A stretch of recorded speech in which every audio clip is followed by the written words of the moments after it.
On traite habituellement du roman surtout pour le 19e ou pour le 20e siècle, mais en réalité le roman a des racines beaucoup plus anciennes que vous avez parfois un peu évoquées en collège. Mais quand vous arrivez au lycée, il est temps d'approfondir ces origines du roman, raison pour laquelle je vous propose ici de revenir sur ces débuts du roman. Alors les débuts du roman, eh bien, ils sont à localiser dans une période qui est assez éloignée, qui est celle du XIIe siècle, donc les années 1100-1199.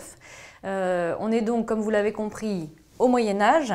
Le Moyen-Âge étant, pour rappel, une période qui s'étend du 5e siècle au 15e siècle pour la France.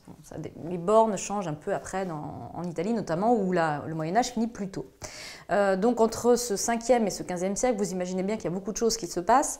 Et en termes artistiques, en termes littéraires, on voit notamment l'éclosion d'un nouveau genre littéraire qui est celui du roman, donc ici. Alors d'où vient ce terme de roman, puisque nous on est habitué à parler du récit en général qui s'oppose au dialogue, au discours. Le récit, c'est tout simplement le fait de raconter une histoire. Donc pourquoi est-ce qu'on n'a pas appelé ça le récit ou l'histoire plutôt que le roman? Pour une raison simple qui est que dans ce XIIe siècle, on va avoir des histoires qui circulent en latin ou en langue celtique, donc des histoires anciennes, qui vont être mises en langue romane, en roman, qui désigne la langue française en fait. Le roman, c'est la langue française, enfin l'ancêtre de la langue française. C'est un terme roman qui est issu de l'idée de Romagna. En fait, c'est l'ensemble des pays qui ont été colonisés par la Rome antique. Et donc, différentes langues comme le français, l'italien, l'espagnol, le portugais, même le roumain, ont des racines latines et donc sont appelées des langues romanes. Et le roman en particulier, c'était donc l'ancêtre de la langue française. Et au moment où on transfère, on traduit les anciennes histoires, soit de l'Antiquité latine, soit des histoires folkloriques qu'on se raconte par oral le soir, eh bien, quand on les met en langue française, en roman, on va dire qu'on a inventé un nouveau genre littéraire qui s'appelle le roman. Et alors ces histoires, on les écrit d'abord en vers, on les traduit d'abord en vers pour faciliter leur mémorisation et pour permettre aux auditeurs de mieux les comprendre et mieux les retenir, parce que initialement ces romans, ils sont lus ou récités en public et à voix haute, donc il ne s'agit pas du tout du même type de lecture, du même type de réception que nous aujourd'hui. La lecture au Moyen-Âge est d'abord à voix haute et on fait un effort ensuite au fil des siècles pour l'intérioriser, pour ne plus bouger les lèvres comme quand vous apprenez vous à lire quand vous êtes enfant. Donc spontanément on lit à voix haute et on lit toujours pour quelqu'un d'autre, pour autrui. Donc on commence par écrire en vers, c'est plus commode pour la mémorisation et puis pour l'écoute. Et puis ensuite, au fur et à mesure que la lecture de plus en plus s'intériorise, au fur et à mesure qu'elle devient plus privée, plus personnelle, on va commencer à écrire en prose. Et alors cette fois-ci, on va transférer les histoires qu'on avait mises en vers en prose. Donc on va avoir plusieurs versions par exemple de Lancelot. On va avoir un Lancelot en vers et un Lancelot en prose par exemple. Donc les textes en vers datent du XIIe, XIIIe siècle. Les textes en prose commencent au XIIIe, puis ensuite on en trouve au XIVe ou au XVe siècle. Il y a trois matières, c'est-à-dire trois sujets. Matière, c'est le terme qu'utilisent les gens du Moyen-Âge. Trois sujets pour ces romans. C'est une catégorisation qui a été faite au Moyen-Âge. La matière de Bretagne, la matière de Rome, la matière de France. Qu'est-ce que ça veut dire? Ça veut dire que la matière de Bretagne désigne toutes les histoires du roi Arthur, avec les chevaliers de la table ronde.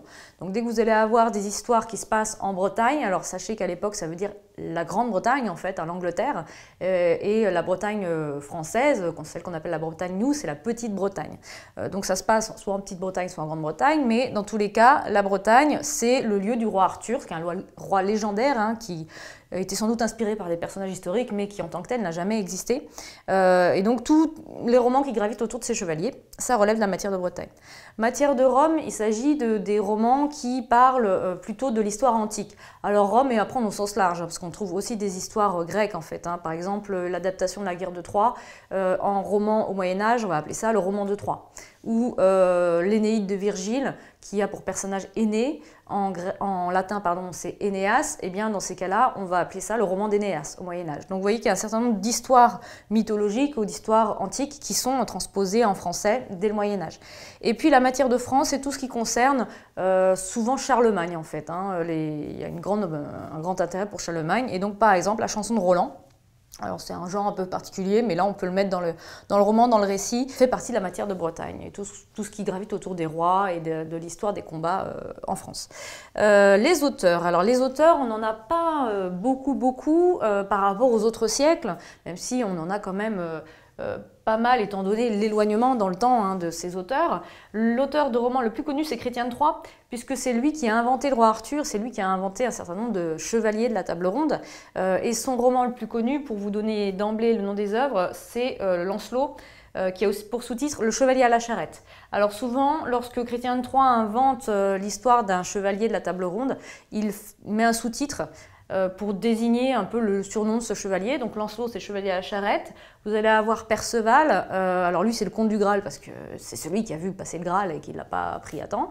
Ou Yvain est le chevalier au lion, puisqu'à un moment il sauve un lion d'un serpent et le lion ensuite, en reconnaissance, va le suivre de manière permanente pour l'aider dans ses combats. Donc Chrétien de Troyes est l'auteur de ce qu'on appelle le personnel arthurien, c'est-à-dire tous les personnages qui gravitent autour du roi Arthur. Autre auteur de roman, Béroul. Alors c'est un nom un peu énigmatique, on n'a pas beaucoup d'informations sur sa vie. Tout ce qu'on sait, c'est qu'il a écrit un roman qui est le roman de Tristan, roman en vers, dans lequel il va développer cette histoire qui est une histoire plutôt celtique en fait, folklorique, de Tristan et Iseult, qui sont un couple alors à la fois magique et maudit. Magique parce qu'ils s'aiment à cause d'un philtre d'amour auquel ils ont goûté tous les deux, et qui n'était pas destiné à tous les deux, qui était destiné à Iseult, donc la femme du couple, mais au futur mari d'Iseult, qui est en fait l'oncle de Tristan. Donc Tristan est le neveu, en réalité par alliance d'Iseult, donc un peu une histoire de famille un peu compliquée, on va dire. Et donc Tristan et Iseult s'aiment de manière maléfique, magique, donc ils ne peuvent pas se désaimer, ils ne peuvent pas s'empêcher de s'aimer, et donc ils vont être irrésistiblement poussés à se voir, à se rencontrer le plus fréquemment possible, alors qu'ils vont être un couple adultère, et bien sûr ça va causer un certain nombre de soucis à la cour du roi dont Tristan est le neveu, c'est la cour du roi Marc. Donc Béroul est l'auteur de cette mise en roman de Tristan, mais ce n'est pas l'inventeur de l'histoire. Et on va avoir différentes versions de cette même histoire chez d'autres auteurs, par exemple Marie de France, qui est aussi un auteur de récits du Moyen-Âge. Et puis on a beaucoup d'anonymes, parce qu'au Moyen-Âge, on n'a pas la même conception de la propriété intellectuelle qu'aujourd'hui. On ne cherche pas à marquer systématiquement ce qu'on a fait de son nom. Donc on a beaucoup d'histoires qui circulent anonymement, et donc là on va avoir beaucoup d'œuvres qui vont être sans nom d'auteur. En bonus, ce que je peux vous indiquer, si vous voulez changer d'angle de vue par rapport au personnage arthurien, être plus proche de ce qu'a pu écrire Chrétien de Troyes que les réadaptations qu'on en fait très souvent, parce qu'on a encore une adaptation d'Arthur avec un film qui s'appelle Alexandre récemment, on a eu Excalibur, on a une adaptation du roi Arthur il y a quelques années plutôt au côté sport de combat, kung fu, etc. Enfin bon, on n'arrête pas de réadapter Arthur. Quelqu'un qui a suivi de près le texte de Chrétien de Troyes, c'est Éric Romer en 1978, qui était prof de français d'ailleurs, et qui a adapté Perceval, le Perceval de Chrétien de Troyes, en choisissant comme acteur principal Fabrice Lucchini. Donc c'est Fabrice Lucchini qui joue Perceval, et donc on suit vraiment les étapes du roman au plus près de ce qu'avait écrit Chrétien de Troyes pour vous donner une autre vision du roi Arthur et de ses chevaliers.